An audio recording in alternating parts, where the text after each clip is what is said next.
What's going on, guys? Crazy week ahead of us, all right? I'm going to set the stage for you, all right? So a year ago, we had 3 AAA games coming out. We were all excited. We were excited for Halo. We were excited for 2042. We were excited for Call of Duty. All 3 AAA games 1 year, and I feel like only one is remaining standing this week. It is COD week. COD is left standing with the AAA FPS monopoly up on the hill, and all eyes are on COD this week with COD Next coming on Wednesday. Along with that, we have a special broadcast on that day, and it should be pretty fun. What's up, Buff?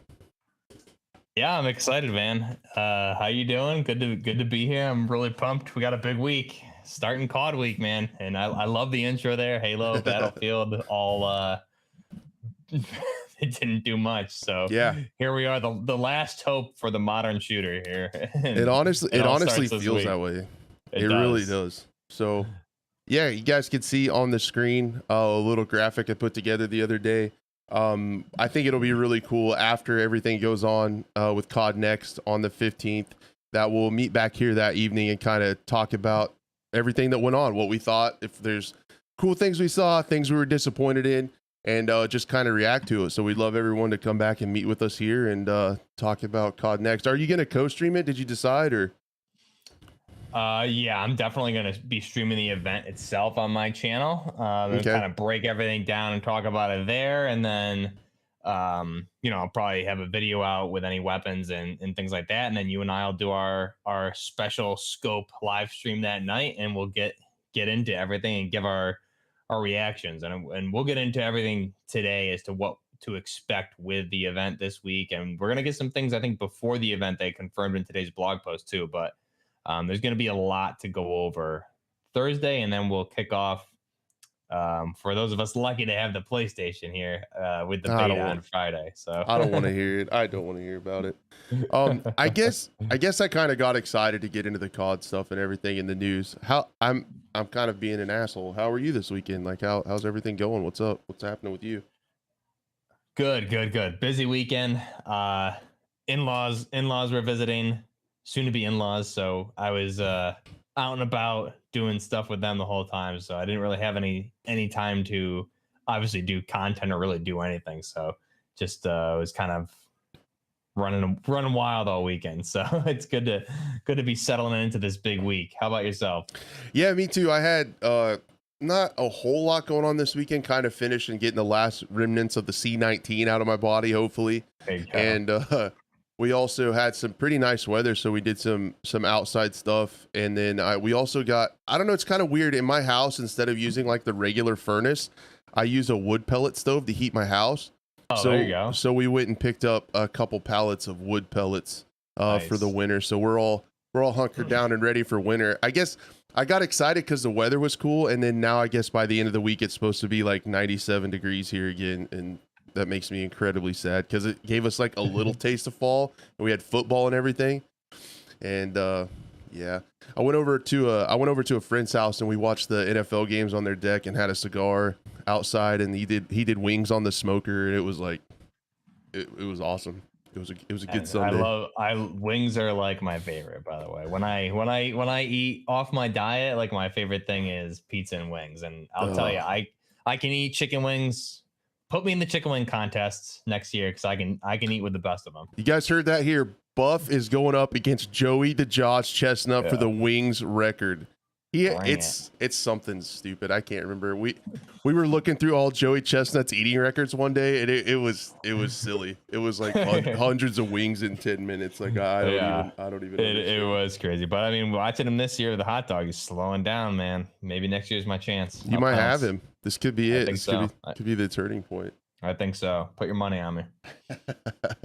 Oh, speaking of that, I won like $95 in sports betting. It's legal here now, by the way. Oh, nice. You said you just started last week, right? Yeah. It just became you're a pro. That's right. I hit a couple parlays. It's not a big deal.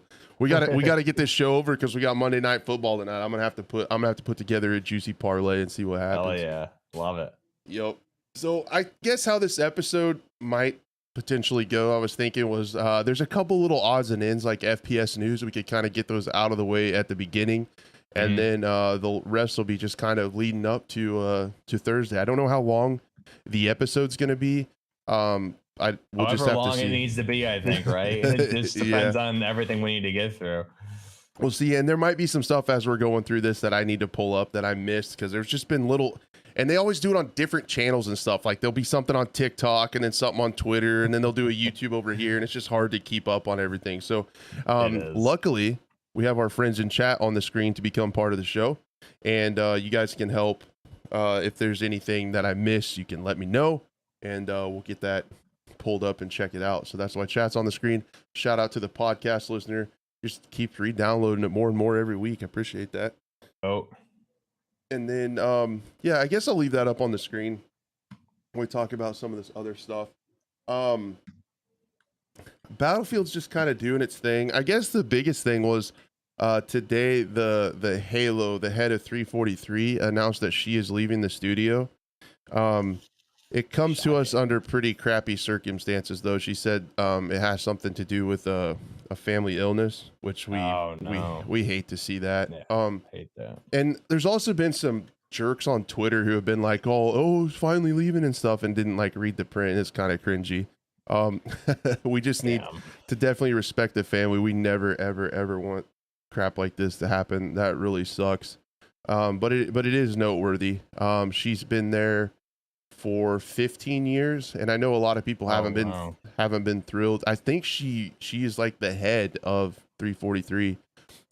So she's going to be leaving after 15 years, and it's kind of sad from that standpoint. I know a lot of people haven't been happy with, how Halo's been with, lower content and all the delays and stuff. I really can't figure out in my head how that would just be one person's fault.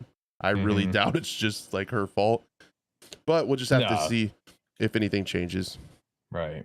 Yeah, definitely not one person's fault. But yeah, you hate to see the family illness, and it's unfortunate. People probably won't read that, and they'll just read the headline, because the headlines are I'm assuming are probably going to be so and so is leaving, and they should be opening with due to family illness, so and so is stepping down.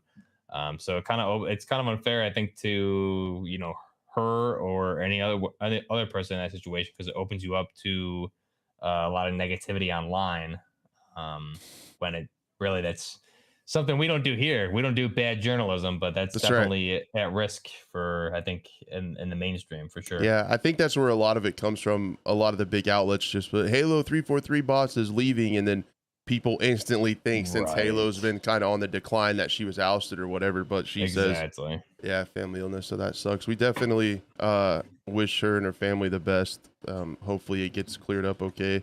She says she'd be watching from the sidelines, and we want more games to be successful and stuff like that. So hopefully eventually one day Halo can turn it around and get stuff back in order and things like that. I can't imagine, these things just, I mean, sometimes they do, but maybe this is something that's been kind of weighing on her mind for a long time, and maybe been affecting productivity and stuff like that, which is completely understandable. So we'll just have to keep an eye on it and see if anything changes with Halo and with the stuff ahead. She says there's a lot of stuff planned. We saw the roadmap, and it was a little lackluster, but yeah, it's just some noteworthy stuff. I feel like that's kind of a big change in AAA FPS games.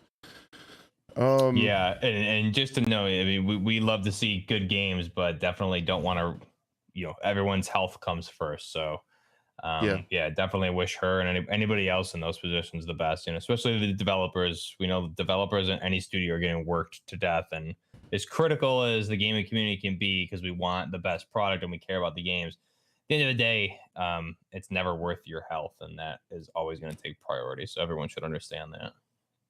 Man, I was trying to open my Buffalo Trace bottle. I was going to pour bourbon, and the little pull tab thing broke. This is a Monday, man. I'm having a Monday. If I can suggest, you should get that 458 SOCOM rifle and blow that thing open right here on stream for us to see. I would do it. We would totally get banned off many platforms, but I'm thinking about it. Yeah, like Earth Teddy said, everybody stay hydrated. That's right. The other thing, there's water and bourbon. The other thing that I wanted to talk about was Big Fry posted a screenshot of the game they're actually working on, which is pretty cool. I hope I could call Big Fry a friend of the channel. He's been on the scope before. Super awesome guy. And if you didn't know, they're actually working on a tactical first person shooter. Now, he posted the first screenshot today of kind of like the finalized artwork, but it's not the whole thing. To see the whole thing, you have to be a member. And I tossed back and forth because I am a member on his channel, but I didn't want to be like an asshole and show everybody because he's kind of using it to promote memberships. But I think from this image that he tweeted, you can really see kind of what's going on. It almost gives me like Ready or Not vibes a little bit. It's going to be PvE, so he's not tackling multiplayer yet. But the artwork and the look of it looks really cool. You can kind of see the grungy color of it and stuff, and it's pretty cool. I'll be honest. First off, I love Big Fry's content. I've been a channel of him, or a fan of his channel, easy for me to say, for a while. But yeah, I do like the PvE element. Honestly, like PvP is great and PvE is great, but PvE, if you have a good group of friends and even just randoms, man, you can have so much fun in PvE. I could play with a good group of guys. I can play Sandstorm forever in the PvE mode. So that's something that I think is really underrated. And I think when you get with a good group of people and play a game where you need to communicate, it makes it so much better. Very immersive. Yeah. And I mean, there's a couple positives to it, right? Like you don't have to worry about cheaters. You don't have to worry about like toxic people in voice chat or whatever griefing you. It's just, you can have good fun. Something dumb happens. It's silly. And yeah, it should be for a good time. And I think it's smart.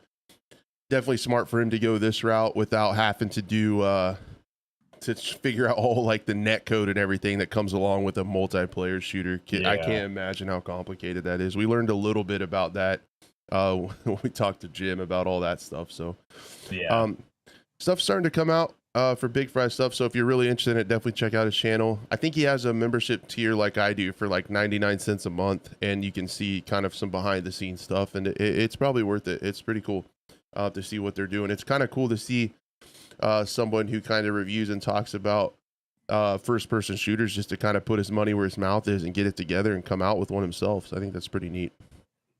Yeah, and I think, you know, I have a lot of confidence in Big Fry because he's old SOCOM fan and everything. But yeah, in the image, I have it pulled up on my other screen. I mean, it looks like something that's right up my alley. So I'm looking forward to seeing more. Definitely. And then I think this might be the last thing. Besides, I had on my notes a moment of silence for 2042. The players dropped, and like Shatterline is still like doing way better. But besides that, what I did want to talk about was don't forget that the Road to Vostok playtest is coming up sometime at the end of this month. So hopefully that'll work out really well, where we get a couple weekends of the Call of Duty beta, and then we can jump into Road to Vostok at the end of the month. So that'll make September a pretty fun month. Definitely looking forward to this. Yeah, this is another game we've been watching closely, I think, like separately as well as here on the show. So every time he comes out with an update video, I'm watching those. So I'm really pumped for that, to see what he's doing, especially his latest video with the progress. Like, wow, game's gonna be a blast, man. I'm really looking forward to doing it. And especially, it's just crazy because it's just one guy doing all this, which is just mind blowing. Yep. So yeah. And the other thing, let me see if I can do it live on stream. If you type on here, I think if you type Road to Vostok in Steam search, yeah, you can see the demo pops up. So it's up there. Okay. Yeah, if you click on it, it takes you to the same window, but the Road to Vostok demo is kind of up on Steam. Like there is a placeholder for it. That's awesome. So it looks like everything's still on track if you look at that. So no, it's pretty cool. And yeah, he does crazy stuff for one person. And at the same time, well, I guess I should say his last tweet said that the playtest is going to be to showcase visuals and some gameplay mechanics. So I don't think it's going to be crazy. I don't think it's going to have a lot of features or a lot of maps or anything like that. But as visually stunning as this game looks, I can't wait to see it rendered on my screen in front of me. You know, like screenshots are one thing, but when you can see it and move around in it on your own screen, I'm looking forward to just getting in there and seeing how it looks, because the screenshots are crazy. Yeah, exactly. Just getting a feel for it. I'm not expecting like a full-fledged, finished product or anything like that, but I think just being able to play around with it a little bit would be a good little taste for us for sure. Right. Yep, I think so. And then I think that was about it. Oh, I wanted to show you this. Sometimes I see things, and I'm sorry, podcast listeners. Sometimes I see things that make me want to literally quit streaming, because people do crazy stuff. So this guy, let me see if I can pull this up before we get, just real quick before we get into the Modern Warfare news. This guy actually put a well, I'll just have to show you. I think you can see that, right? Yep. Yeah, so he put a giant trampoline in his house for like hype moments on the stream. This is like the kid that had like the full DJ set and would like pyrotechnics in his house. Check this out. Oh, is this the same guy? Did you know this is a different guy? Oh, okay. He moved to this C9 house and put a trampoline like below his streaming setup. So then he could like jump off of it into a flip and then jump back up to his setup. What? So crazy, man. Like so crazy. Wow. Like he pulls off a clutch and then goes and does like that. It's crazy. I see stuff like this and I'm like, I should just stop streaming. Like I'm never gonna pull anything this cool off. People do the craziest stuff and it's awesome. I super appreciate like the effort put into that. Yeah, that's wild. Definitely not a cosmetic change I would make to my house, but right. Good for him. You have to be committed to like totally revamp your house to make that work. But I think he's a Cloud9 pro for Valorant, so it's kind of his thing. There you go. So that makes sense. But yeah, anyway, sorry, back on track. I just saw that and I was like, I have to show that. I have to show that. We've seen it all now. That's wild. So I think I don't know how you want to go about this.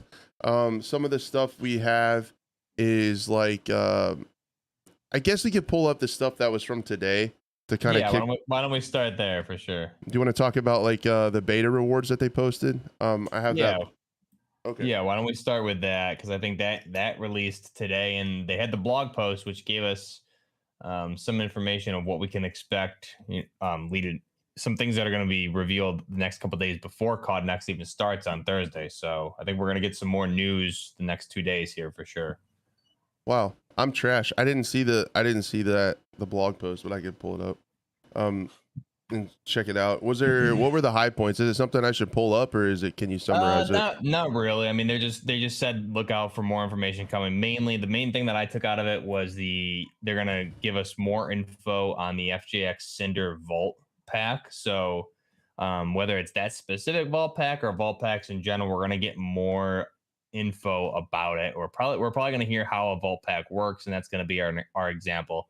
So I'm expecting that probably tomorrow or Wednesday we'll get that. And then obviously here with the beta, so week 1 starting Friday, that'll be for PlayStation only is week 1, and then you have week 2. So week 1 and 2 rewards. I'm not sure how it works since it's only week 1, folks, but we'll pull up the beta dates later, but I think as long as the second weekend, as long as you rank up to 30, you're going to get all these anyway. Yeah, so they did say that. Yeah, Charlie Intel said that. Yep. Yeah, so that's great. I mean, you get all these cool rewards here. The main things I'm taking out of this are the operator for the weekend 2 at level 18 there, I think it is, and then you have the 2 weapon blueprints. So blueprints are coming back. So vault packs and blueprints are going to be 2 separate things here, but I know a lot of people, I wasn't paying attention all day. I was busy.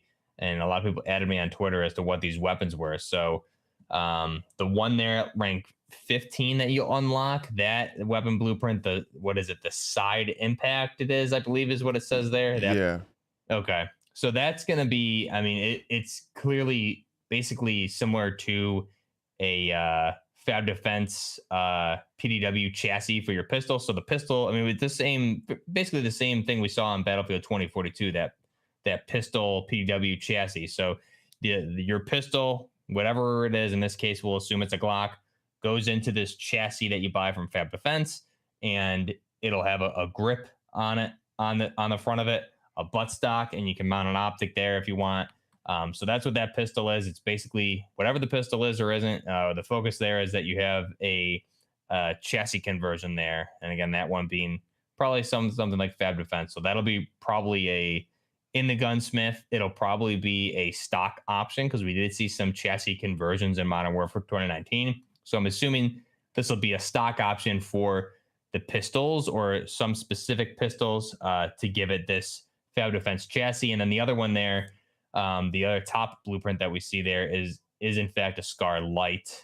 You can tell by all of its features there, but it is a Scar Light just with a different buttstock, and you have that angled foregrip there as well, and it has that black and green color scheme. So pretty cool. Good to see the confirmation of that Fab Defense chassis conversion there for the pistols is pretty neat. I'm pretty excited for that, especially if we get that Glock 18C in full auto. That'd be very useful. I'm sure. So let me try to get this straight in my boomer brain. So you think that like the guns are set to have like, so if you have like the Glock 18C and then there'll be platform conversions like within that gun, and you think this Fab Defense will be something like that? Or how does it? Yeah, so I think I'd have to go back and look at my gunsmith video to how what the actual gunsmith is going to look like. Well, I mean, we'll find out this week anyways, exactly what it is. But yeah, it's basically you'll have probably just a select few pistols will have this. I think a lot of things will have their unique attachments, but it'll probably be like a stock option or a grip option, or it could be because you have like uppers and lowers for the receiver. So it'll be something there that's going to give it a whole chassis conversion. And I'm assuming if they do it right with this, it would lock in a couple attachments. And we saw that in some of the attachments for Modern Warfare 2019. If you select like an integral barrel, right, you can't select a muzzle. So if you select a chassis like this, whatever it is in the gunsmith, however you select this chassis on the pistol, it ideally will lock some attachments so you can't select them. So maybe you select this chassis. What are the pros and cons that have better stability for if it is a Glock 18C? Let's just say theoretically it's going to be full auto. So you have that buttstock and the grip. Maybe you can't put a suppressor on it, right? Or maybe you can't put extended mag. Something. So there's a pro and con there for the added stability, what you're getting with this chassis conversion. But yeah, essentially it'll be somewhere in the gunsmith to do this whole chassis conversion. It's just a matter of will it lock other attachments in place, or how will it work? We'll have to see this week really how they're going to do that. Yeah, I think it kind of gives me hope. I like a game that has like serviceable secondaries, so not everyone has to run overkill all the time. That's kind of the meta, especially in Warzone and stuff. If we have some options like this, where maybe you can get your pistol outfitted to where, I mean, I don't like some of the Psychovs and like the dual Renettis and dual snake shots and stuff like that were really broken with the damage output of being akimbo. But some of these, if you can, I would think if you put like the Fab Defense kit on there, maybe you don't have the option to have it akimbo, but it handles more like an SMG. So maybe you give up a few things, but you don't have to run overkill, and you can put something like Ghost or something else on in the perk one slot. So it gives me hope. Yeah, I like options, and maybe have some secondaries that, like I said, keep you from having to run overkill on everything all the time if you want to snipe or something. Right. And you made a good point there. Serviceable secondaries. So you're taking a pistol and essentially turning it into a PDW, right? A personal defense weapon, especially if it's something like a Glock 18C that has full auto, or even something like a Renetti, right? Has a burst capability, which we saw something similar with one of the stock options on the Renetti. It had a stock and a grip option on it. So it's essentially the same thing, but this is a chassis for essentially turning it into a PDW. So you're right. It should make our secondaries more viable, hopefully. Yep. I really like the operator skin too. Like you said, same. I think it's kind of cool. It's noticeable with the green accents that it's, kind of goes along with the beta and with Modern Warfare and the overall color scheme, but it's not like super crazy over the top. No, it's not. And I think this and the red 141 packs that we saw, it's showing off a little bit of color, but I'm not really expecting to see much of that. I think there's going to be rarity of these color schemes and things like that. I don't think we're going to see much of that till the later seasons of the game. So, again, it's not over the top at all. So I think it looks fine. Yep, I like it a lot too. It really, I know it's like a pre-rendered image and stuff, but it looks really sharp. And It does. yeah, we'll probably eventually get the crazy skins later on, I'm sure. Let me scroll back down. I guess kind of go back in time. I actually made a video about this, and of course it didn't finish processing until just before we went live, so I probably just destroyed its performance by going live after posting it, but whatever. Did you see the intel drop on the AI? I believe it was last week. I did, yes. I thought that was really cool, and I thought there was some like interesting stuff in there. As far as, did you see the strafe mechanic at all in that video? I saw like someone showing the clip on Twitter, but okay, so that was kind of it. Yeah, you actually got not to be annoying, but if you watch my video, I talk about it quite a bit. Ralph's also mentioned that's the third person view of it right there. You see the guy do like a double kind of sidestep. Okay. Apparently, and Ralph Ralph confirmed that there is a strafe mechanic that's different than what we've seen before in the game. So, and I believe in this intel drop, there it was again. In this intel drop, you get to see it from the third person view. And then when you push the AI around the Connex, you kind of see it from the first person view. When he has the AK-74U, you can see him kind of do a little bit of a extra like strafe peek. And it's kind of interesting. I don't know how that'll play. Hopefully it's not spammable like slide canceling or something where you can like b-hop and glitch it out around the corner or something crazy like that. But that was in there. And then the other thing I noticed that I thought was really cool is we get to see a really neat view of underwater, and you could kind of see like the new physics that they put into it with the plants moving underwater a little bit, and like how the light comes through the water surface and stuff. I don't think it's in this clip. I might need to find it. But you see, and we know that they've talked about how water mechanics are going to be like a really big part of the game, that they've added a ton of stuff to. So I think that that's something that was interesting in there.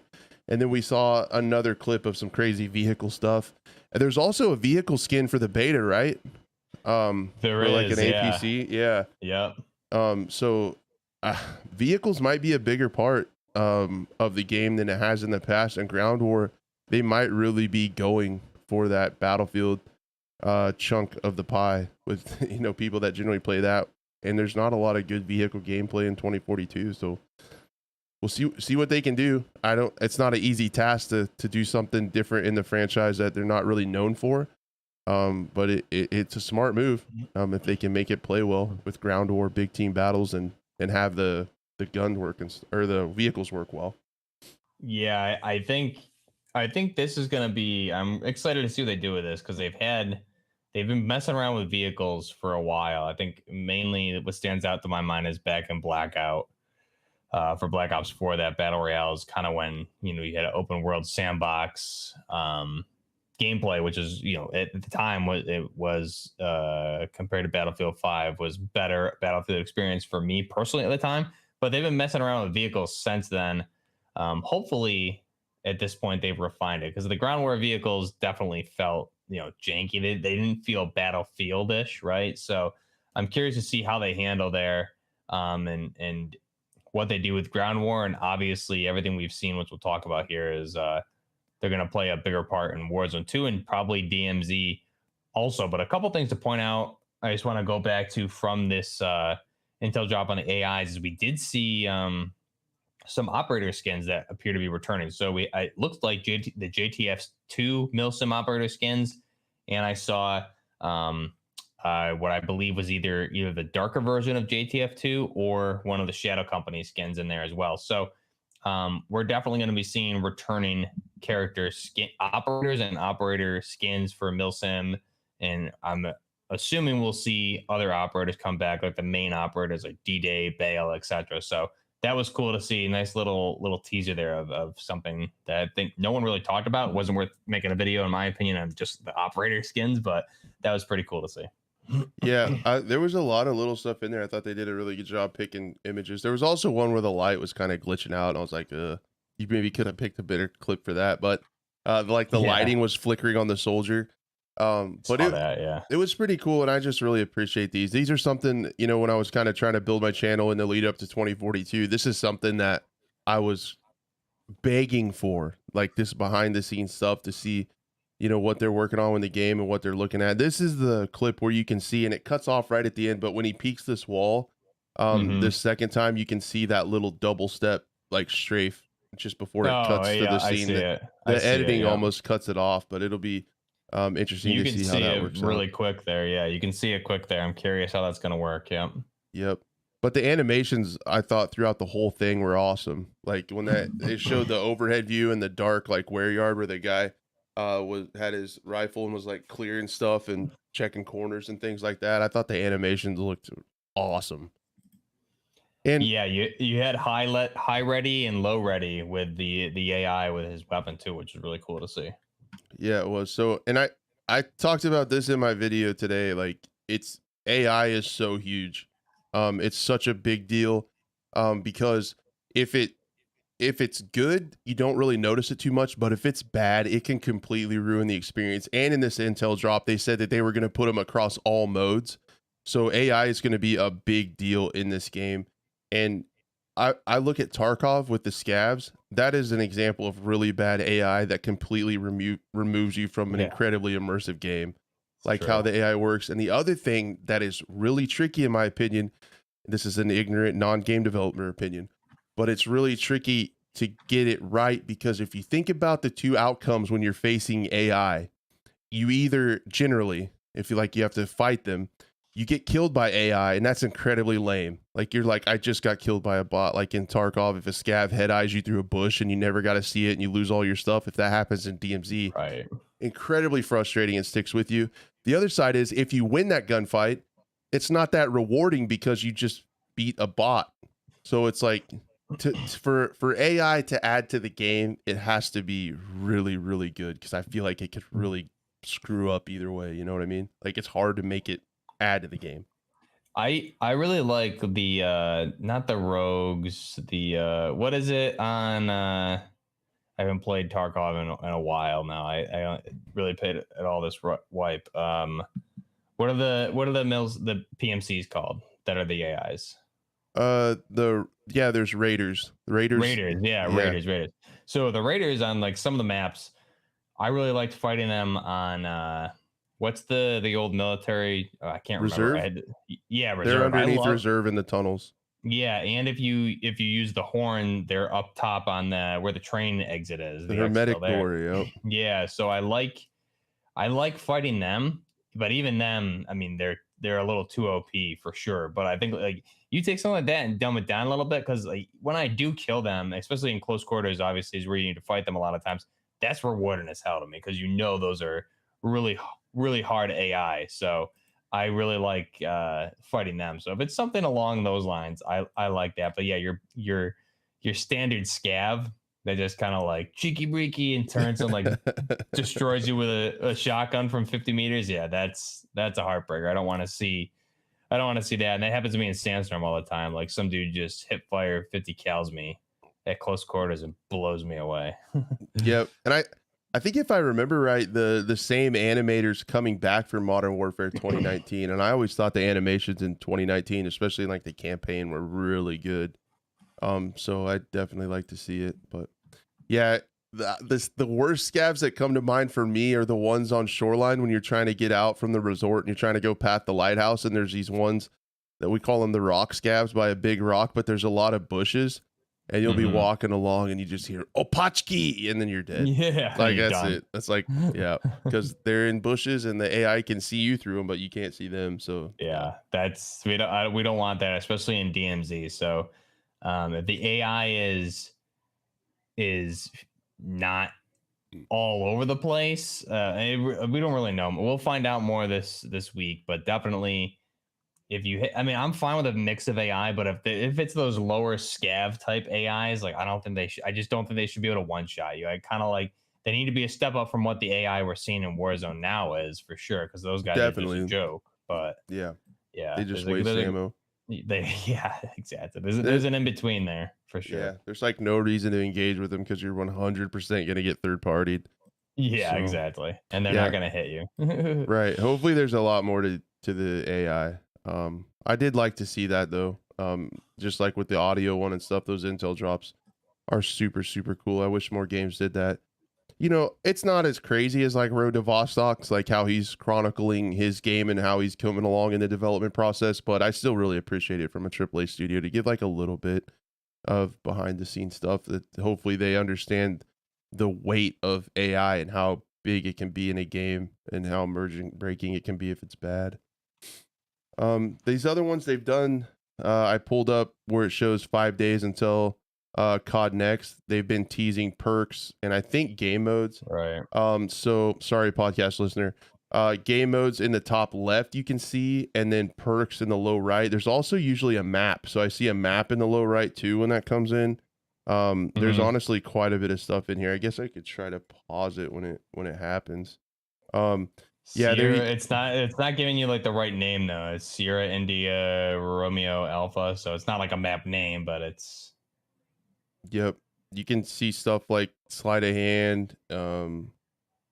There's what's that? Ghost, restock, hardline. It shows an operator. We've seen him before. This map looks really tiny. I'm not sure what it is. I'm curious if that is actually the name they're giving us, just in if the map name is Sierra. I don't know why would say Sierra India Romeo Alpha there, right? It's got to mean something. So yeah, I'm not. It's probably code for something. I can't imagine the name being that. But is it like SIRA? I don't know. yeah, it'd be SIRA, so Sierra, but it doesn't sound like a map name. So Yeah. we'll have to see. So they've been putting these out too from time to time. Really cool teasers. I can't get over, as someone who followed along with the 2042 marketing in the lead up to the game, I just can't get over like how much more stuff there is for a COD drop than there is for yeah, it's for wild. Battlefield. Yeah, it is wild. I guess I'm kind of honestly I'm just kind of going through like Charlie Intel's Twitter feed because he has it kind of all chronicled. We got it all, man. Here is the beta dates. We were going to talk about those one more time. You mentioned those. I just saw them pass up. So weekend one, if you pre-ordered on PlayStation 16th and 17th, you get to play it the day after COD Next, the day after our special broadcast on the 15th. After the festivities of COD Next conclude, we'll be live on whatever channel you're watching on now. This is a syndicated program, and it's amazing. And then 18th and 20th open for everybody on PlayStation. Then the next week, the Thursday, Friday, pre-order on all platforms, and then 24th, 26th through 26th open for everybody. So that will be that. I will be definitely playing it then. I'll have to watch. We'll all be watching Buff's channel on the first weekend. Yeah, and I'll release kind of like what my schedule is, but definitely I think it comes out Friday at like 1ish, I believe, is when I'll be able to get my hands on it. So I'll be streaming then, have a video, and then I'll stream a little bit, Sunday afternoon, Saturday afternoon and Sunday afternoon. So that'll be cool. You guys will get plenty of stuff. The other thing we did see in that intel drop with the AI was the nods to at night, a little bit of night gameplay. And I thought that looked super cool. In some of the HUD icons we've seen, whether it's campaign or multiplayer, or DMZ, I don't know, but you can see the icon for the quad nods is like down arrow or whatever. So that's really cool, and that goes with the leaks we talked about a couple months back for DMZ, is the night vision goggles. So yep. And then here's the one they posted today. Hook, line, and sinker is the name of the map. Hook, line, sinker, the name of the map in the low right. And then you get some other perks in there. Looks like spotter, overkill, and I didn't see the first one, scavenger. Then there's some game mode icons. I'm not 100% sure what the game modes are in the top. Let me pull up a different one here. Then I think he had like a freeze frame of it, but you can't really see the gameplay icons very much. Group local terminal, that's kind of interesting. Is there going to be like, are you gonna be able to set up like LAN parties like the old days? I That'd don't be pretty know. sick. Like if you could have a local, I don't know, local games or custom games, maybe that's something to do with that. Again, that map looks small too, and we could see gunfight maps. Man, I didn't even talk about this much. I played a lot of Search and Destroy over the weekend in Modern Warfare 2019. We actually had a crew of like 6 of us got together and did a 6-stack, and I had a ton of fun playing Search and Destroy. So I'm getting excited. I love for that. Search. I love Search. That was a ton of fun. Yeah, join us whenever, man. It's fun. We had a good time. It's so nice when you can just turn off the toxic randos and play as a team and joke around and laugh and have a good time. And then I played a lot of gunfight too. I love gunfight. But that's that. The other thing I wanted to talk about, because they said leading up to Call of Duty Next, right, that they're going to give us, they said they're going to do multiplayer and a lot more. So we take that to mean we're also going to hear about Warzone, and we're also going to hear hopefully about DMZ and all that stuff, Warzone 2. So another little tidbit that came out is the old Warzone. We originally thought it was going to be called Warzone Legacy. It sounds like it's going to be called Warzone Caldera. So Caldera must be the one that's staying. And then sorry, I threw up my mouth a little bit there when you said that. Caldera.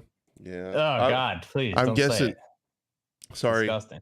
Yeah, I don't want to. No, I just don't want to get you too excited. I mean, you might miss your streaming time with the beta because you're going to be playing that too much. I get it. The other thing I thought was cool that I made a note of was the creator Metaphor. He did a bunch of leaks from playing it, so I thought this was definitely worth talking about. With the Warzone 2 and what's coming with that. He did this back on the 8th. He kind of tweeted some information. Not sure like the story behind this. I'm guessing he got this information from a playtest, right? Because he's a large content creator. So I'm kind of confused why he's able to just talk about this stuff that hasn't been officially out yet, but we can talk about it. We can, because this show stinks and we don't care. So Warzone 2 update, NPCs are in the map randomly. So that's something we've been talking about, and we already know that's just the thing. AI is going to be everywhere, it sounds like. Different size backpacks. What's your take on that storage space? So I guess you'll probably find a backpack on the map. Not sure if that's what that means, or maybe you equip one with different up and down size. But what do you think of the different size backpacks? Sounds like looting's going to be a lot more complicated. I'm gonna guess it's gonna be like it was in Blackout, where you'll need to find the backpack. You know, in Blackout there was only one size backpack, but in Blackout you had different tiers of armor. So I'm assuming it'll be something like that. You'll be able to loot different sized backpacks, kind of like PUBG, right? So I'm assuming it's gonna be just like that. I love it, dude. I think I'll be honest, like Warzone itself was overall better, and I think I had more fun because of the how free you were to do what you wanted. But gameplay wise, I think Blackout was better because of strategy and stuff like that, and the random weapons and all that. So the perfect battle royale for Call of Duty is a blend between the two. So I love the backpack idea, especially when we get into DMZ. It's going to be awesome. Okay, yeah, that makes sense.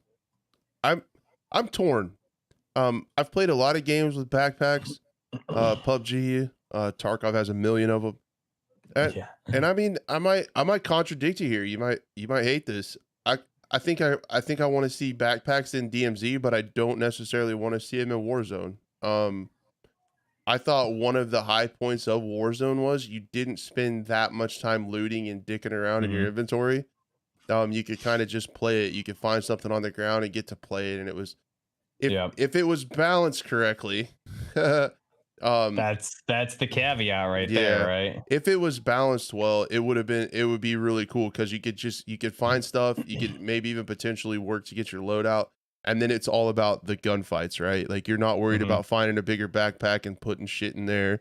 Like you're worried about, rotations and positioning and winning gunfights and focusing on the fun stuff of a battle royale rather than the looting part. Sometimes that's a big beef with a lot of people with BRs, especially like if I go back and play PUBG and there's always like a ton of level 500 people that never quit playing it from 2017. and I just get crapped on. I spend 30 minutes looting up and getting my stuff, and then I get crapped on, and then I have to start it all over.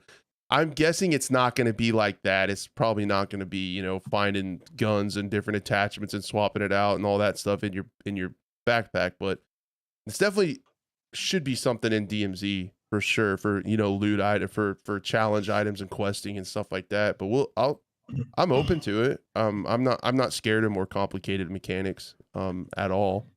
I really think I hear what you're saying, and I agree, but the way I'm looking at it is like you made a good point there.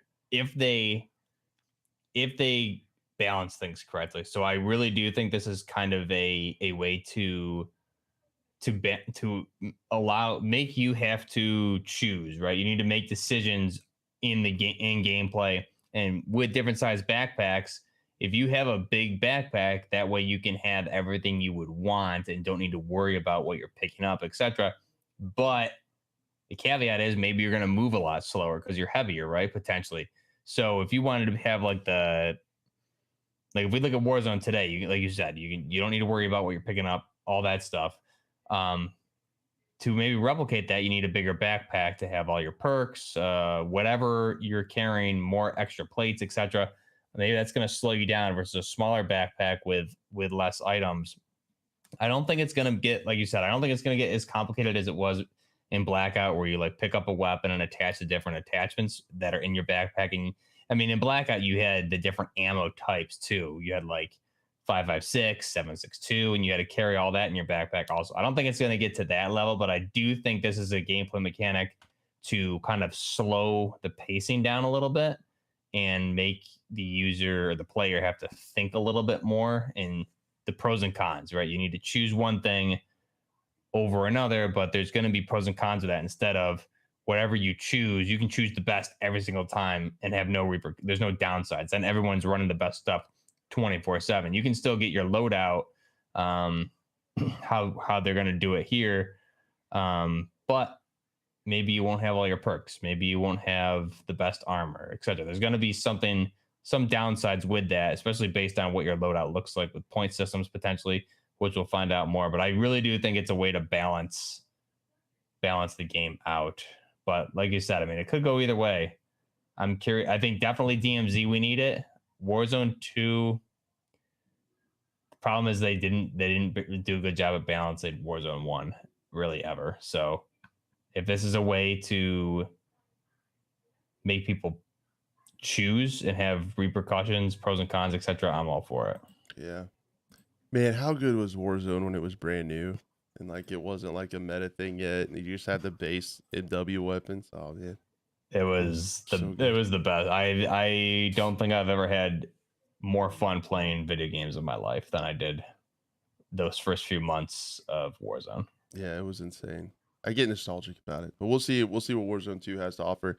And yeah, I think the backpack conversation is really big, and we'll definitely come back to that after COD Next. So hopefully they elaborate on that and we know how it's going to play and stuff. But yeah, I'm all for it. I totally get it now. Like especially Rebirth, it just in like buyback solos and stuff, it starts to feel like TDM. And so adding some more depth to it, I totally get it. It's just so fast paced, right? And kind of like when we look at Caldera, and like I just haven't even been able to play. I've barely played any Caldera since the map came out, but it's just it's the same thing every time, especially Rebirth and Fortune's Keep. I mean, you're just landing, racing at the loadout. You have your very best broken guns, and then it's nothing's to stop you unless you get flanked, pretty much. So if this is a way to stop that, I'll like it a lot, I think. But we'll have to wait and really see how they utilize it, I guess, or implement it. That makes sense. So new contracts, that's kind of expected. Yeah. The helicopter in the high rise map. So we know that there's going to be some Modern Warfare POIs within the map, similar to how Blackout was with Black Ops POIs within the overall larger map. So high rise, the helicopter on the helipad is usable. Not too big of a surprise. That's kind of gonna be cool though. That's a big ass transport helicopter. That'll be fun. I hope it is. And I heard. Sorry to cut you off. I heard like you would need to like refuel some vehicles and stuff. So Yeah. maybe this thing like isn't gonna have fuel in it, and you'll need to fuel it before you can use it, which would be so cool. And you could probably, it's a transport helicopter. I could like pick up a tank with this thing potentially in game. I mean, maybe that's wishful thinking, but there's got to be a special use for that particular helicopter. I would Yeah, I mean, lean into the sandbox, man. Like Battlefield missed it. Like do it. Mhm. Like make it to where we can do crazy stuff.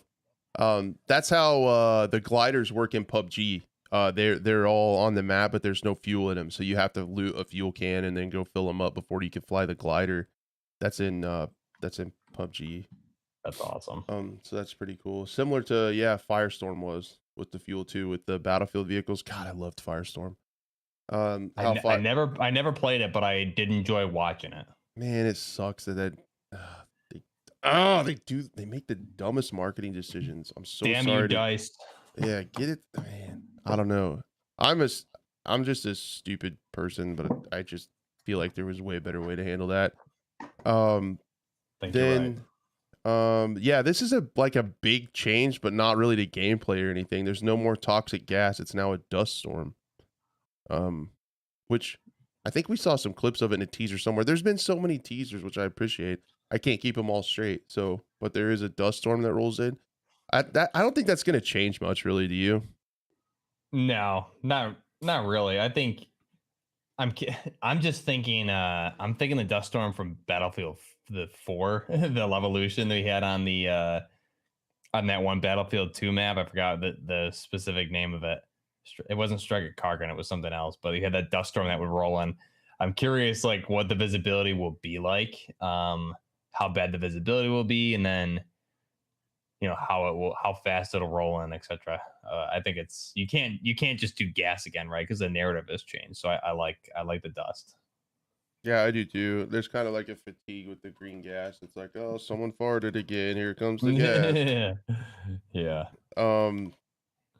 And then I always thought that it was balanced really well, right? Like the gas damage was balanced well. In PUBG, like the first couple circles, you could chill in the gas forever. I kind of appreciated in Warzone like how fast the gas would chunk your health off and you needed to get inside. I thought that was cool. So hopefully they keep it pretty similar. I think it was in a fairly good spot. Tires can be shot out from cars. That's something that we saw in that clip too. The truck, and the guy was potentially hanging upside down from either a helicopter or repelling. Well, no, because it's moving. I honestly think in that intel drop of AI, the guy was hanging upside down from a chopper. I'm not 100% sure, but he was upside down. He did shoot out a tire, and then the vehicle flips. So tires can be shot out. Vehicle physics, we've been talking about that quite a bit on the show. Hope it's good. I just want to blow out some tires easily with an M82. That's all I want. Same. I'm a huge fan. I like to, it's also a little bit of a strategy in PUBG, right? Like you see somebody has a getaway vehicle parked behind their building and then you shoot the tires out and you're always like, good luck. Like and sabotaging vehicles. That's what I think could make Warzone 2 and DMZ like so much more fun is again, it goes back to the backpack conversation. It's like having to think, like, okay, what vehicles are going to be there? So if we're playing a quad and I'm saying, hey, Crash, all right, I'm gonna run an M82, and like my job is to spot and take out vehicles, right? So if there's vehicles just sitting around or people are driving at us in vehicles and stuff like that, like my job is to just blow out those engine blocks, blow out the tires, things like that. That's something that I would love to do. Like that's a job that would serve a huge purpose in those game modes, because I mean, how broken were some of the, specifically like the Bertha truck, right? That thing could just eat bullets and run you over, no problem. But if you can have somebody who's going to play that role and just blow out tires or engine blocks, that's awesome. And I'll do it. I volunteer. You're gonna be that guy, huh? Yeah. Give me that 50. I will bipod that shit up and I'll drop some lead. There you go. Yeah.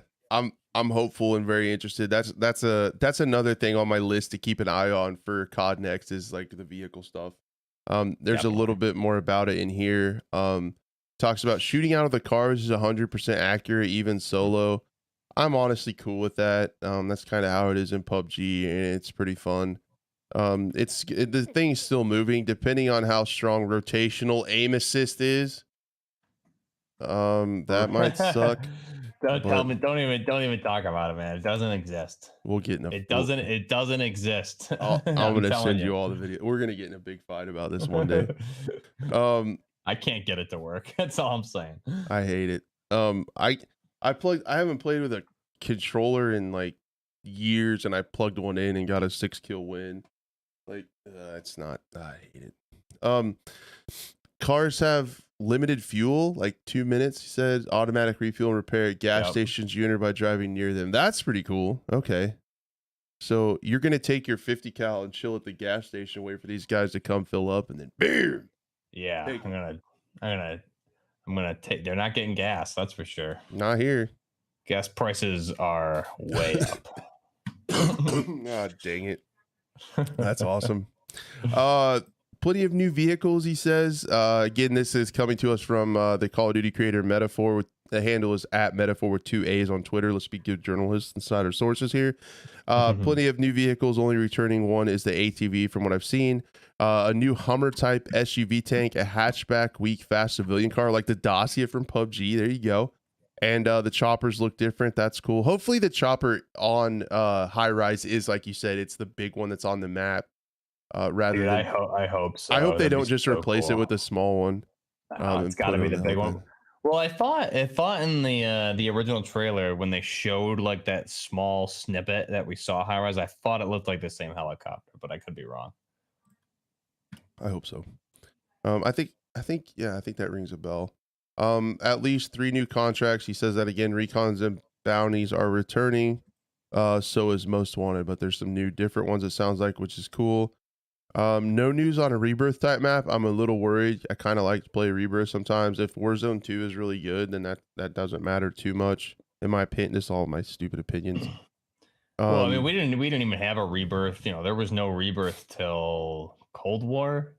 When Cold War, it was even after Cold. It wasn't there when Cold War launched, was it? It was after. So right.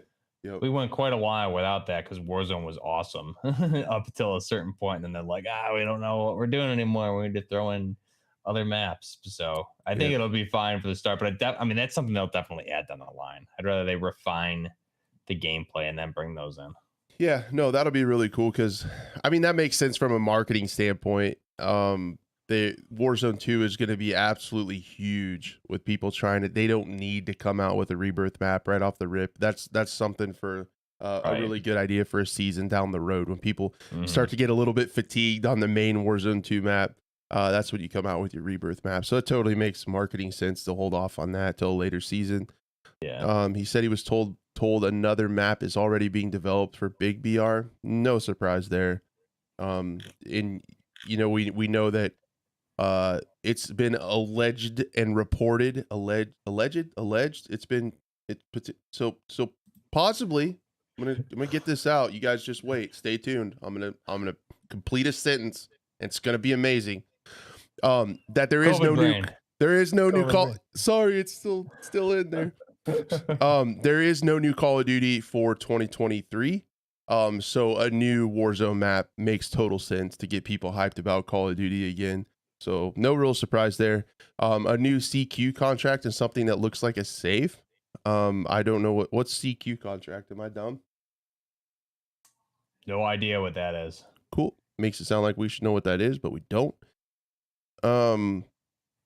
Yeah, something that looks like a safe. That's really cool. So maybe it'll be like looting safes in DMZ, kind of like Tarkov, where the good loot is. The modern city, POI, aka downtown, literally looks like a section of a GTA map. It's extremely detailed and looks amazing. I guess that's cool. I hated downtown on Verdansk. No, I love downtown, dude. Without lower some of the skyscrapers. So the thing is, like, Verdansk, I bet your main gripe, if there was more rappels and like the balloon launches would have changed it. If there was just more ways on those rooftops, I think it would have been, people would have had a different feeling. Because in the early Verdansk, like, I had some gameplay, really good gameplays, like where I played high ground downtown in some of those, but like, back, it it was different then. Early Verdansk was different than it was, like a year later as far as the play styles. So if they just added more repels and more the balloons and things like that, I don't think it would have been a problem. I think you need that verticality, but there needs to be a counter. Like having just one staircase up obviously is not the right answer. Yeah, yeah, and I think that's lessons learned. I think probably Right. like seeing those redeploy balloons and zip lines were like a response to those roof camper issues. So that makes Right. sense. And Exactly. yeah, that definitely would have changed my opinion for sure. I think that's it for those. I'm not 100% sure. Was there anything that I missed that you know of that I should pull up? I don't know. Chat, let us know if we missed anything specifically for Warzone. I think that's like the bulk of it, to be honest, that I can remember off the top of my head. All that stuff from Metaphor. I know a lot of other creators made the videos regarding the Warzone 2 leaks. It sounds like it's going to be a much better version of Warzone to me. I know it's funny to me when some people are like, I'm really worried about Warzone 2, but it's like, it sounds way better and more tamed to me, because like we talked about, the great days of early Warzone were nobody knew the meta, nobody knew slide canceling. It was all new and different, right? You can't just have a copy and paste with Warzone 2 with updated graphics. It needs to have something. There needs to be a learning curve there. It needs to feel new and different, and nobody should know what the hell they're doing when they jump into that. And that's what made Warzone great to begin with. So I'd Yeah, like to see it. I want everyone confused as shit when we get on that map. I hope so too. That's one of the coolest parts about a new game. If everything's like super similar and the metas are similar, that'll be kind of a bummer. I guess I Yeah. completely skipped this massive thing because I'm not good at this.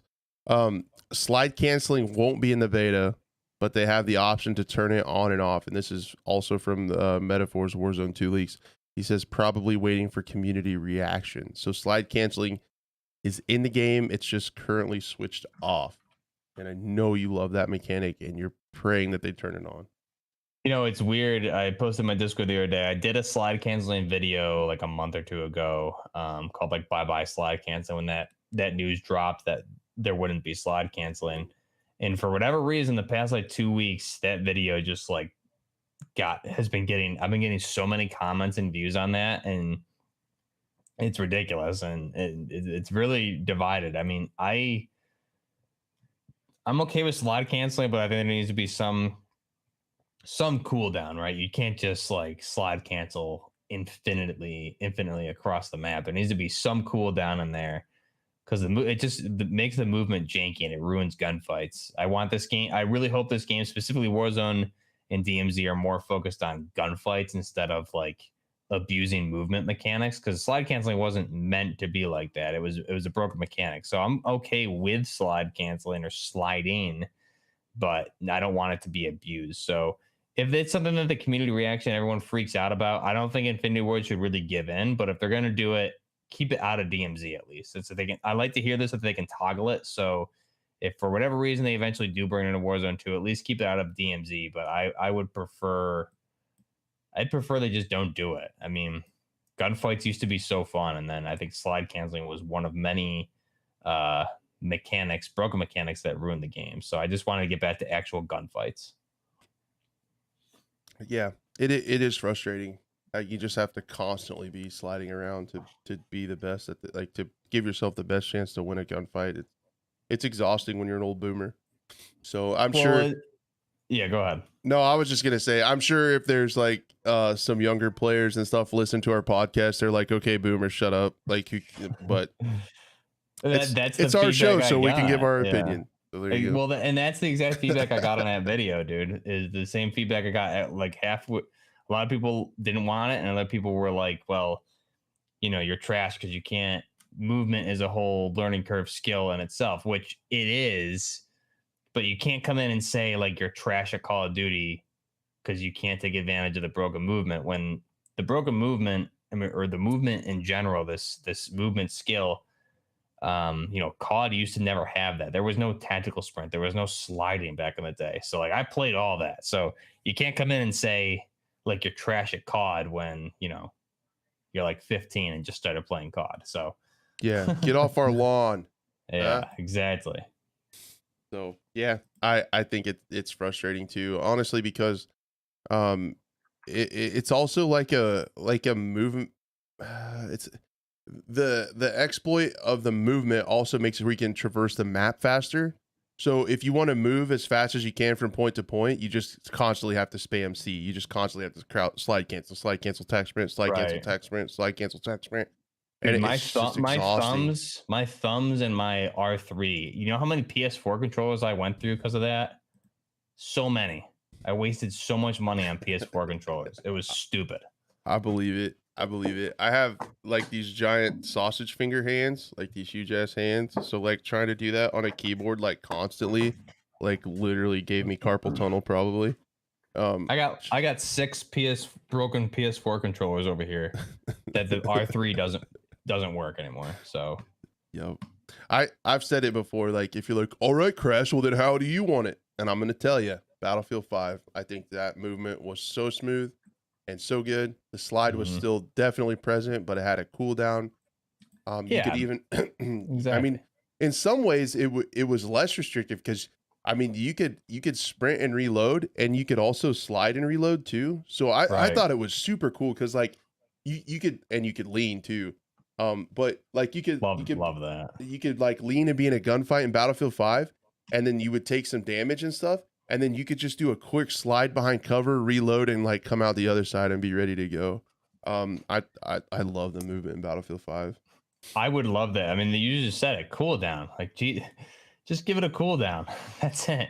So Yep. you actually have to imagine having to think and use your slides in moments where they're supposed to be used instead of just like sliding around the map or using your. Can we just like definitely worst case? Let's just agree that we don't want to stem and a slide 50 feet when you I stem. Like, can we just not do that, please? always thought the stem slide was hilarious. I always thought it looked like, I don't know if you've seen the Geico commercial where the soccer player's like sliding around the field on his knees, like the whole way, Yeah, like all over the field. yeah, I always thought yeah. it looked like that.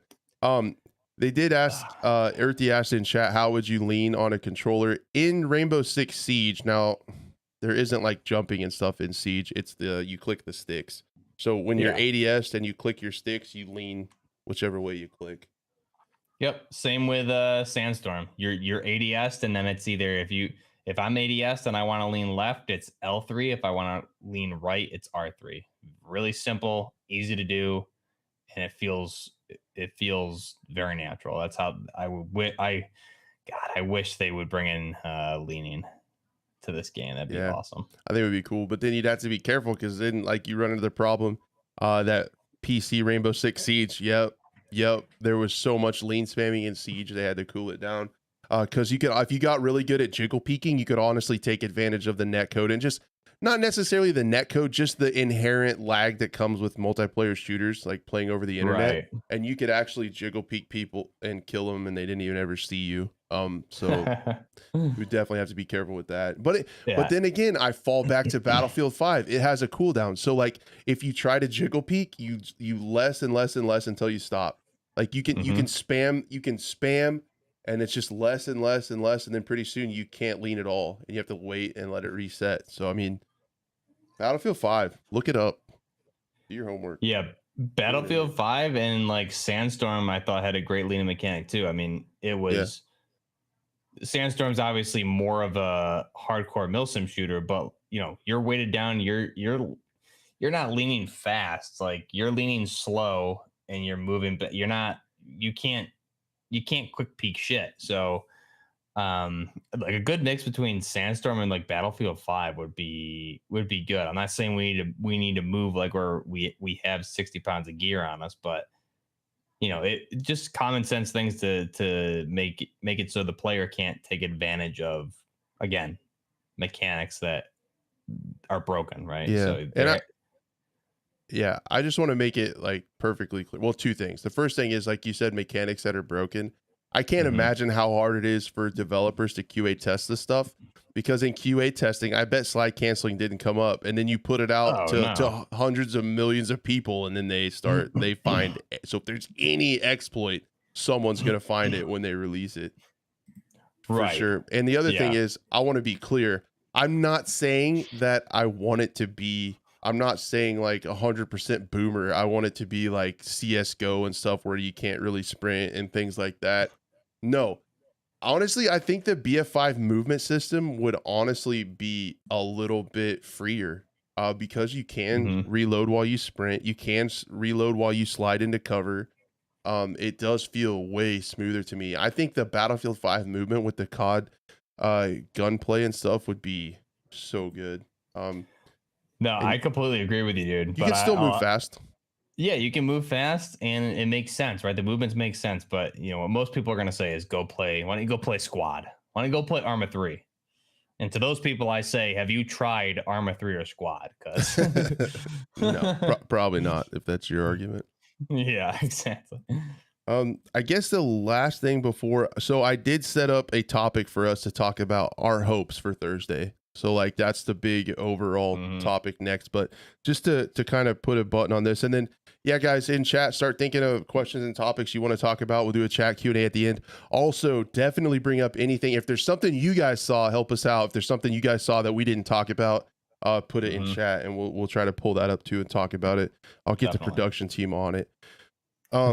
So here's what they're saying in the blog post, just a little blip to tell you guys what's going to happen on Thursday. After that, we're going to meet back here, right? Okay. Yeah. Okay. Damn right. Ready up for one of the biggest intel drops in COD history. The franchise showcase event defining the next era of Call of Duty is merely days away. I'm really excited to hear about stuff behind the scenes of a video game. I love it. Presented by Infinity Ward, in-depth information on Modern Warfare 2 multiplayer, the next COD Warzone, and Warzone Mobile. Whoop-de-doo. Are you going crazy on Warzone Mobile, Buff? Are you mobile gamer big time? Yeah, that's actually my bread and butter. I thought so.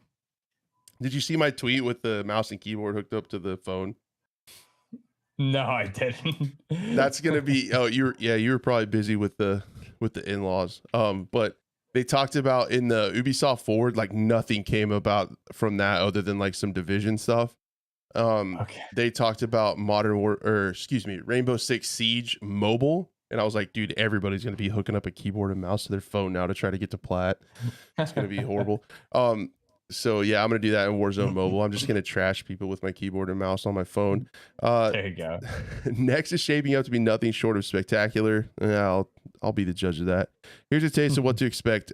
Key innovations across the franchise will be announced by developers and guest speakers from multiple studios. I really like that stuff. More than 150 of your favorite streamers will be in attendance. Hashtag invite Buff. Why is he not there? You can't answer that. Ready to squad up, drop in, and play. Key details about open beta will be shared, as well as redacted information on additional surprises. The broadcast kicks off Thursday, September 15th at 9:30 a.m. Pacific. So tune in to Buff's channel. I will be while I'll be stuck at work. Tune into Buff's channel to watch along with him. And I'll be there too if anyone cares. Watching Buff's stream, and we'll react to it live. And then I would love to meet everybody back here. I think we'll all be kind of hyped up or sorely disappointed. One of the two. And then meet back here. After that's going over, you won't be able to play the beta until the next day. So we'll all kind of hang out that evening and see what there was. Highs, lows, whatever. Good, bad, indifferent, what we thought of it. Hell yeah. So that's how that'll go. All right. Here's the big thing. What are your hopes for Call of Duty Next? What do you want to see on Thursday? What are the things you're looking out for? Okay, so first I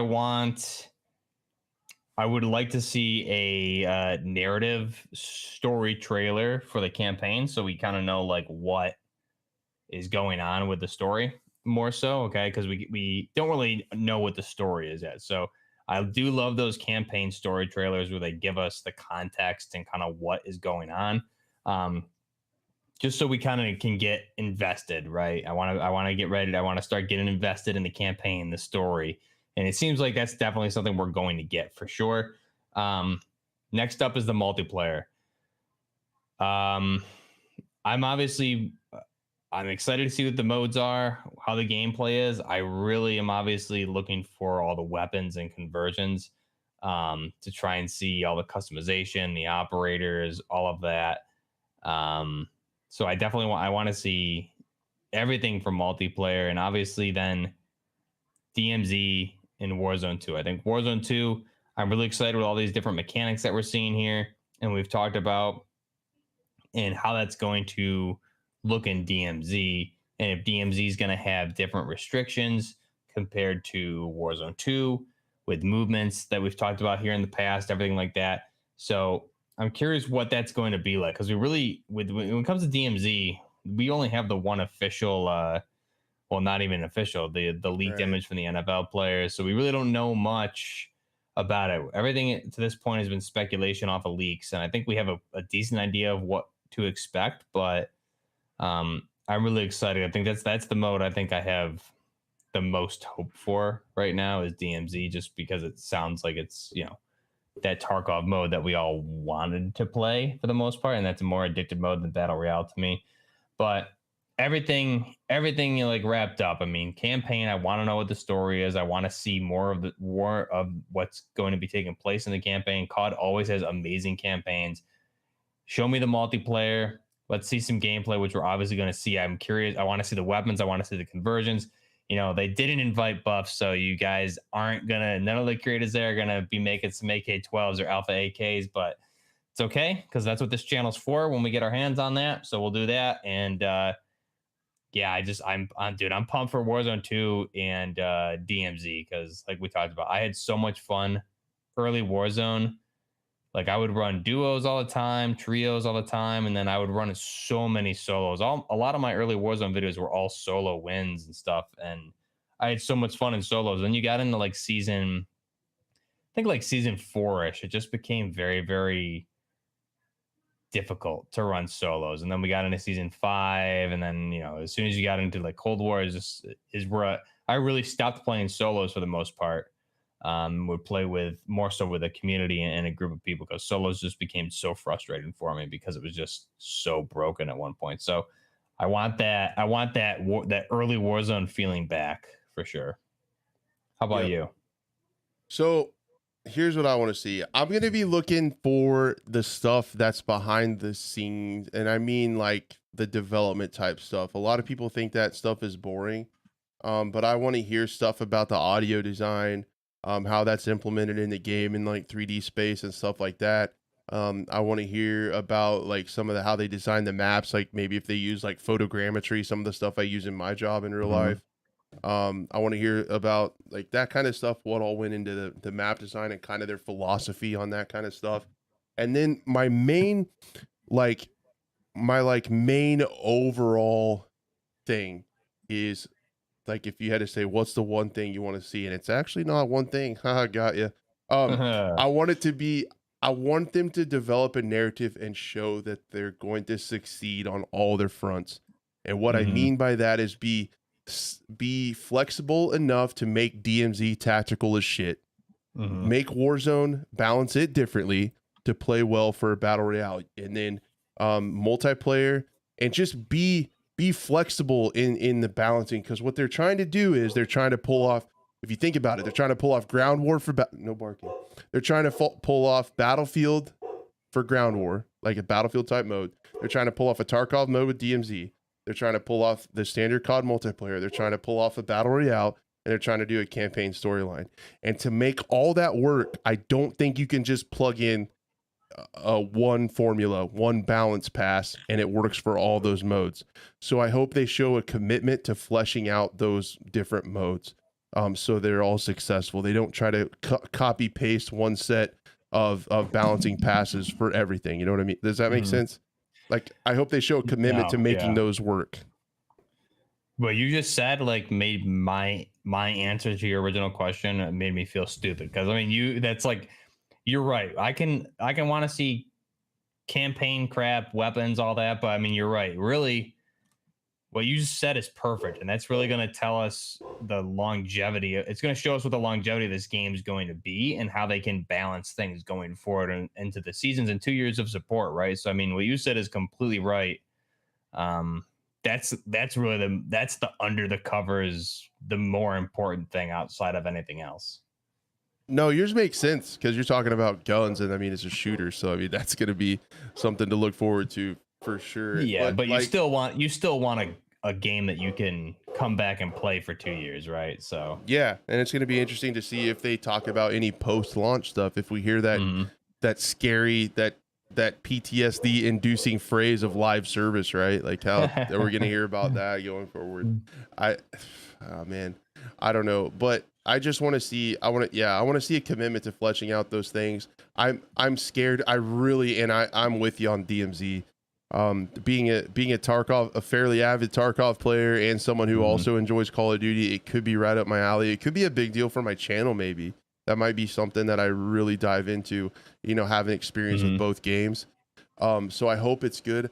I'm scared that it's just kind of an add-on thing like Hazard Zone was, where we see that DMZ is possibly a mode that's within Warzone, kind of like Plunder or whatever. Mhm. Um, I hope they're not afraid to make it a little slower paced and build those suspenseful extraction type moments. And I just hope they flesh it out, and I hope it's deep and has a lot of depth and replayability, and it's just not a tacked on mode where they change a few things to make it to give it that Tarkov hype to get people excited. I hope it's really fleshed out. Yeah, and we've talked about DMZ a lot on this the show. I think first off, if it is kind of what we want it to be, you and I are going to have a huge leg up. And yes, it's going to be really big for the channels because I mean that you're a Tarkov player. You are better at Tarkov than me, and my early strategies for Warzone were all coming out of me playing Tarkov. I was playing Tarkov, for a couple months at that point leading up before Warzone. So I was heavily invested in Tarkov, and I took all those strategies in the Warzone. So if DMZ is kind of what we are all wanting it to be and hoping it'll be, I think you and I are going to have a lot of success early on for sure because we're going to have a leg up as to how to approach that type of extraction game mode and the gunfights, engagements, etc. I mean, there's a lot of tactical things in Tarkov that I brought into Warzone, which is like firing at your enemies, and when they're behind cover, reposition. Then when they repeak, they're gonna think you're in the same spot and you're already moved. Like the amount of times I've killed people like that, repositioning is just so clutch in gunfights, and that's the one thing when we go back to like slide canceling, blah blah blah. Yeah, let's make gunfights are exciting in Tarkov because you can have gunfights, and if you're repositioning while someone's reloading or healing, it's a great feeling, right? So Yeah, you I have to really love, reposition. yeah, it's so fun, and that's where the smart plays come in instead of popping a stem and sliding 40 feet, doing a 360, whatever, blah, with your serpentine. Because I'm sliding, and I get 25% less damage from bullets, and I kill you. Better player, go play squad. Word life. So Follow you me on know, yeah, TikTok. yeah, yo, do it up. Shit's gonna be lit. Um, DMZ is gonna be awesome. If it is what we think, and regardless, I mean, we're gonna have a good time with it. And I think, like you said, though, if they can, they're really trying to tackle everything, right? So if they can separate each mode and give it its own identity, even down to like the hostage rescue type modes we've heard about, which sound a lot like Siege, right? And that's like something that's way up your alley, and I love that too from Siege.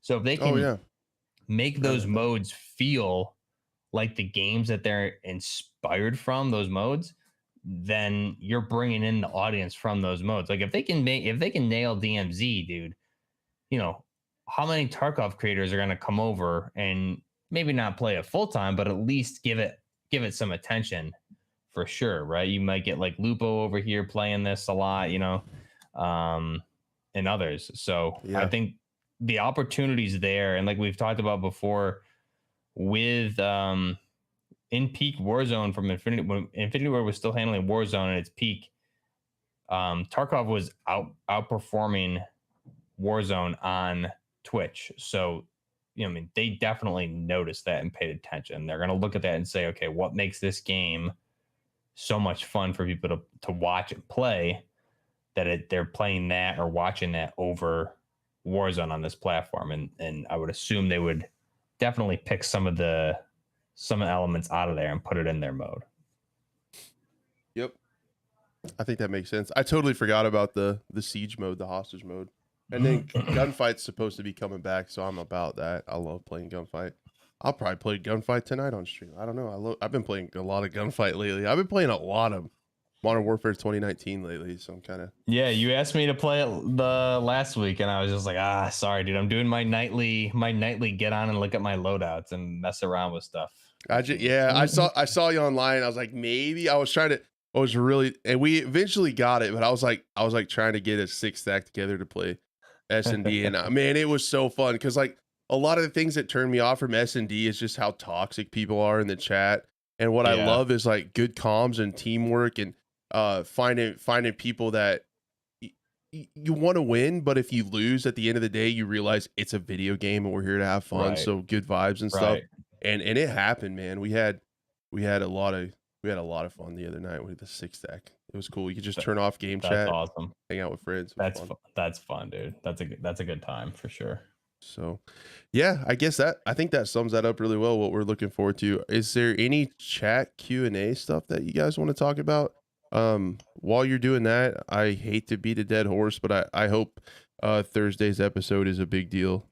We will be live again afterwards, after COD Next, back here on these channels that you're watching now, and talking about everything that we saw and react to, and chat with you guys. So yeah, so I think that'll be a great episode, guys. Any questions you have, put them in chat. And it helps if you add us too, just so it highlights it that way. But regardless, just ask those questions and we'll try and answer them here. And I would say another thing, like as far as I'm looking forward to, the weapons, conversions, all of that. I'm working on a really big video now that I'm gonna need to redo it because it's just so long and I need to cut it down and go through it better. But that'll hopefully be out tomorrow. But I do, outside of all that, like the optics, man, I'm really excited for like the optics. Like, what kind of optics are we getting? Are we going to see an ACOG again? Are we going to see more? Are we going to see some of the NGSW optics? Are we going to see, some of the more modernized optics that we're missing from Modern Warfare 2019? But damn it, they better have my Leopold hammer. That's all I really care about, though. But I think just all of that stuff is going to add to the immersion of the game. I'm really excited for that. Yep. I hope so too. I hope they pull a Tarkov in the fact that Tarkov has kind of realistic eye relief and lens distortion. That's something that's really immersive about Tarkov, so I hope they add that. Yeah. First question, Chase asked, do you guys think they're going to turn slide canceling back on after everyone cries during the beta? Because he definitely does. What do you think? I kind of think so.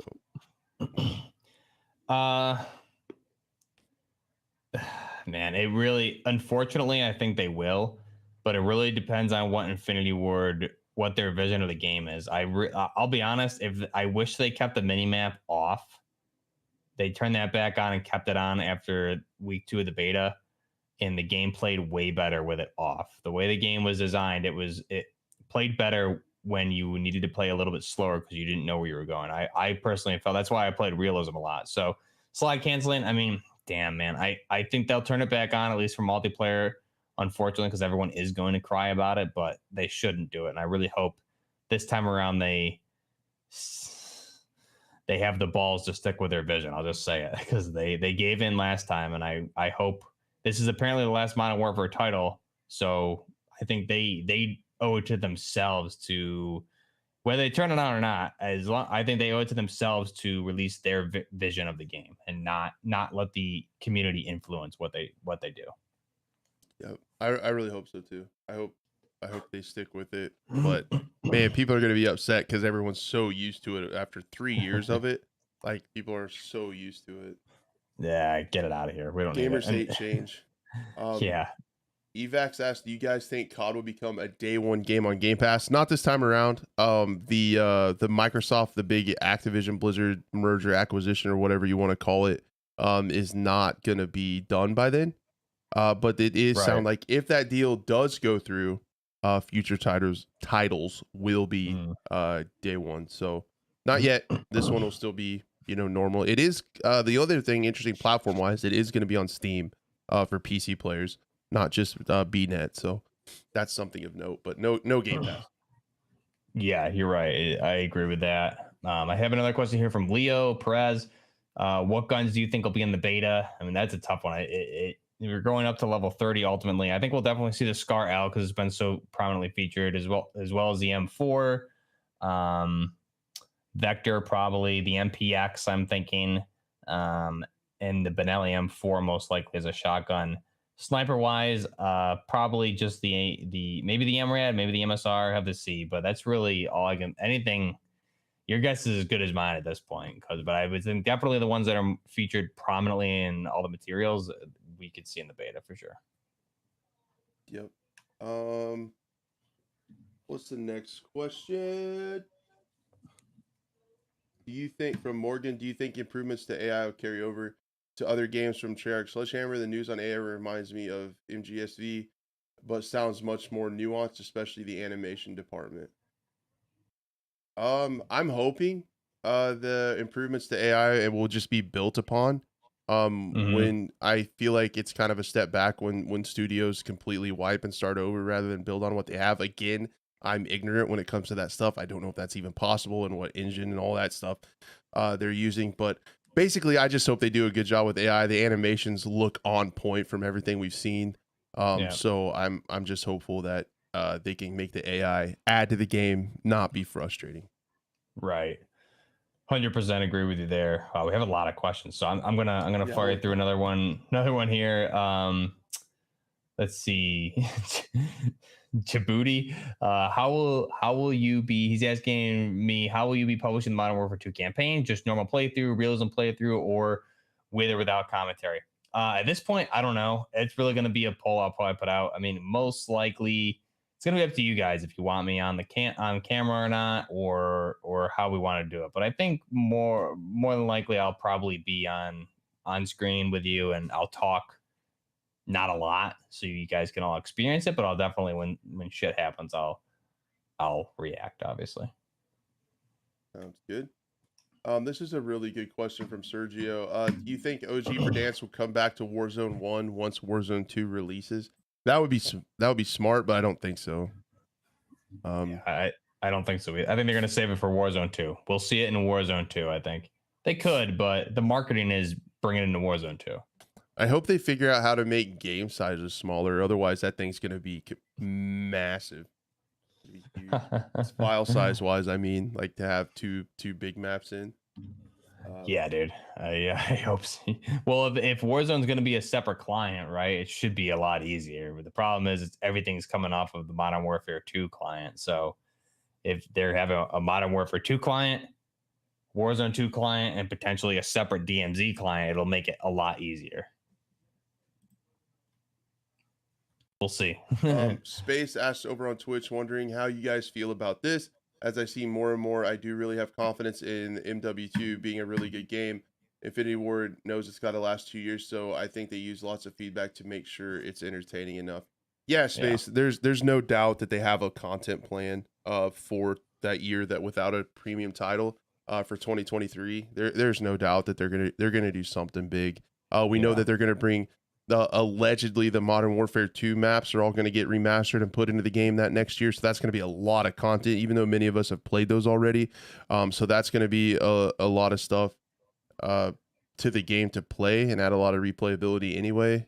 So they're going to do something. They're going to have to do something, otherwise that COD cycle is going to set in where people are going to get bored of it. But I'm sure they got a lot planned for the next year. Yeah, and what we talked about, I mean, potentially we could be seeing at that halfway point through 2 years, we could be seeing Modern Warfare 3 remastered and a lot of that content coming in to Modern Warfare 2, whether it's remastered blueprints, some of those maps, some of those operators. So that would be an option as well. Yep. Buff, thoughts on the new pistol carbine? Yeah, that Fab Defense carbine conversion kit. I love it, dude. Just like the one in Battlefield 2042. I hate to say it, but I mean, I did enjoy it there, and especially if we can put that bad boy on like a full auto Glock 18C or something like that. It'll be pretty cool. But I do love the pistol carbine. That's something I would like to own personally as well. It looks cool. I'm curious to see how it will work with the gunsmith for sure. But Crash said it best earlier in the episode, is it makes potentially will make secondaries, sidearms viable, right? Specifically for like Warzone and DMZs. That way you don't have to be running like an overkill. So that's a good thing. I see Eartha Teddy. What do you think of the reload animations and stuff? I don't know if you're referring to like the stage reloads that are supposed to be coming or not, but I think Modern Warfare 2019 did a great job with the reload animations. So, and it looks like the animations, I mean, Crash, I think you would follow a lot of that stuff more than I do, but the animations are obviously improved. And there's going to be multiple inspects for weapons and checking your chamber and things. So I'm just going to go out. I'm going to guess that they're going to be way better than Modern Warfare 2019. So. Yep, they look good. I can't remember. The name's been tossed around, but the guy that led the animation team for 2019 is coming back, and I'm sure he didn't get worse at his job. So yeah, I think it's going to be pretty darn good. Yeah, I agree. Is that Raz is asking Crash and Buff, do you prefer the old Prestige system or the one they have now? I'd say definitely old. How about you? Old. Yeah. Yeah. I think the new one, I didn't care, right? I don't think there was really anything to care about the ranks or anything like that. And with the Prestige system, you could either Prestige or not Prestige, but it was fun because when you did Prestige, you didn't have everything unlocked right away. You had to unlock it all. So it was a challenge and it was fun. It was cool too, because when you prestiged, you're like, oh man, this early unlock weapon is awesome, and I'm just crushing everybody with this. And it's stuff like you don't use anymore when you're up to max rank. So it makes you a more well-versed player, well-rounded, I would say, in my opinion. Cool. Yeah, I think we're winding down. Do you own any real guns, Buff? Earthy Teddy asked. I do indeed. I'm still I'd like to get my at the range video at some point. A lot of stuff going on. I got a move coming up here and stuff, so I don't really have the time, but when I do it, guys, like I'll have my plate carrier, my headset, my radio. I gotta finish my plate carrier setup because if I'm gonna do a range video, it's gonna be something to rival Flannel Daddy Grand Thumb. So just stay tuned. Nice. You heard it here first. Breaking news. I don't have as many as you though, Crash. So you got me beat there. Yeah, I grew up in a different part of the world where I was kind of raised around them. I mean, you're less restrictions as well as the key thing there. Yep. Thank you, Septimore, for the Twitch raid, man. Have a good night, dude. Thank you so much. I really, really, really appreciate it. Thanks for sharing your community. It's incredibly kind. Yeah, I think that's about it for the show, huh? Did you have anything else you wanted to add?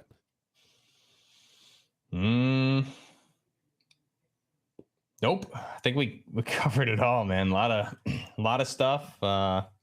And we don't even need to wait till COD Next to get a lot of this, because we're going to be getting more information tomorrow and Wednesday, especially like that FJX Cinder Vault pack. They said they're going to be releasing some details on it. We don't know what. So, man, it's going to be a busy week, busy couple months, busy couple years, I guess. It's COD season. Love to see it though. Yep. To add to it, guys, what Space asked about if I'm going to be putting together teams for DMZ. I don't know about DMZ, but it depends on how it is. But I really think I'm going to try to keep an active crew of folks that play together for Search and Destroy for sure. So if you're interested in that, hop over to my Discord. I'll have a LFG channel, and we'll try to have a crew of folks that play S&D in the evenings. I think it'll be a lot of fun. Thanks to everyone for being here. If you did come in late, like the faulty lamp, don't worry, don't fret. This VOD will go up live. You can always come back to the VOD now and rewind it, or it will be going up live on the Scope channel over on there. The link is in the description, so the VOD will go up there. and hopefully I can get the podcast stuff out soon. I just now realized I forgot to hit the record button. So I'm gonna have to download. I'm gonna have to re-download it. It's all. I knew I should have said it. Yep. I gotta have my checklist for you because No kidding. you do so much, and then I gotta at least remind you about stuff. But it's not a big deal. I can re-download it from the Restream server, and it works good. So I'll just have to re-download it, edit it, render it, upload it. I'll get it going. But then we'll do that, and then the audio version will be live on all your favorite podcast platforms. So if anybody wants to listen to that, again, one last time, we'll see you guys on the 15th of September, the evening. It'll probably be around the same time. Depends on when Buff can get the stuff done on his channel and wrapped up. He'll have a lot of coverage going on over there. I have to work, unfortunately, so it'll probably be normal time for the scope sometime in the evening. But we'll all meet back here. Love to have you and chat about what we saw at Call of Duty Next. I really appreciate everyone so much for being here. To have chat moving all night and all the great questions is humbling, and I love it, and I appreciate it so much. Yeah, chat was great. Thanks a lot, guys. Great questions, great activity. Thank you, everybody, for the super chats as well. Appreciate it. And this restream is working out really well. And then, I mean, you got just really quick plug there, Crash. You kind of brought it up. The other thing, I mean, community custom games. You know, we have 2 communities now. We can mesh those together. That's a big thing I did with Modern Warfare 2019 and Warzone, is do a bunch of community games on my streams. So we have 2 communities now to play together, so that'll be really good. Heck yeah, that'll be a lot of fun. All right, guys, we will see you Thursday night around the same time on the same channels. Thank you guys so much, and enjoy COD Next. We'll see you later. Bustin' the flex.